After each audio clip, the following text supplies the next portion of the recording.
This is the Fintech Nexus 5. I'm Bo Bruskern, and here are the top stories in fintech from the week ending September 1, 2023. The self-proclaimed lean and mean code writing machine, Affirm, wants a larger share of wallet. How? Move down the value stack. During an earnings call, CEO Max Levchin said, quote, "Whatever it is you might usually put on your credit card, I want you to put it on the Affirm card. I want them all." End quote. Okay, so it's a transaction volume grab. That's what paytech CEOs do.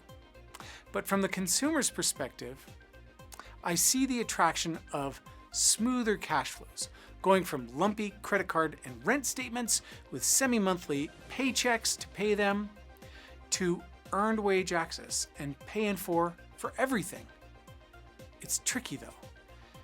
Can the average American consumer manage a system like that better than the one that's already currently in place?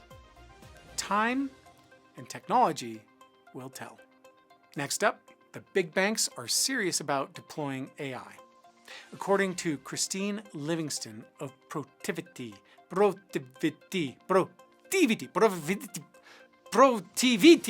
only a handful of the most well-capitalized and forward-thinking FIs have actually started applying generative AI and LLMs in a meaningful way. Common goals, process efficiencies, expense reductions, and so on. Marco Argenti, CIO of Goldman Sachs, said at our May conference that Goldman had already seen significant development efficiency boosts.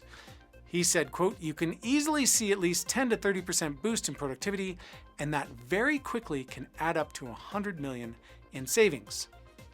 It's a quick win.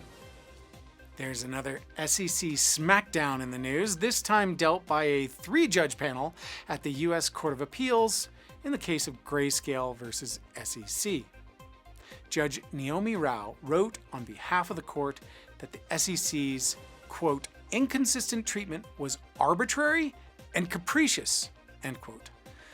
This increases the likelihood that the SEC will approve the BlackRock and Fidelity Bitcoin ETFs that are currently in queue.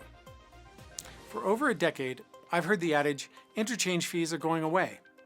Apparently, the almighty payment networks, Visa and MasterCard, haven't been hearing the same thing. Or perhaps they're just trying to prove us all wrong.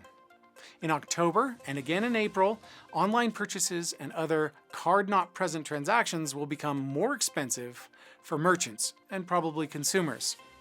Honestly, I can see why this might be happening. Fraud is ripping, especially online. Criminals are really good at technology. They're hard to stop and expensive to combat. Merchants end up footing the bill for all that, and they're rightfully peeved. As our intrepid journalist Izzy Castro stated, interchange fees have a target on their back, and increasing them now just might make that bullseye bigger. We'll see. Finally, before there was PayPal, there was X.com. And wasn't X.com supposed to be the digital cash application before we even knew what those words meant? Now, we have the reemergence of X.com, aka Twitter, and X.com just acquired payment licenses in 7 US states. Elon Musk has stated that X will move into, quote, debit cards, checks, and whatnot. I can't wait to see the whatnot. This concludes the Fintech Nexus 5. Join us next week for more updates.